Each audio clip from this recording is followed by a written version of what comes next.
সেকেন্ডৰ video'.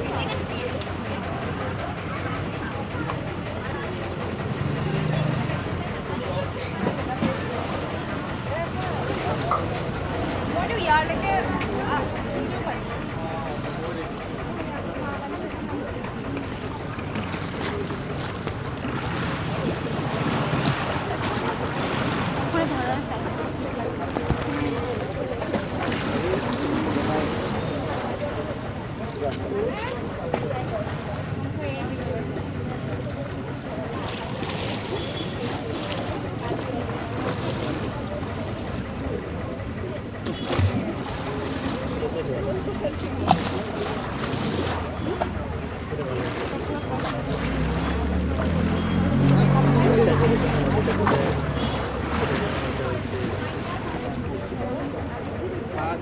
ये जब बारिश गिरेगा ना तभी 5 मिनट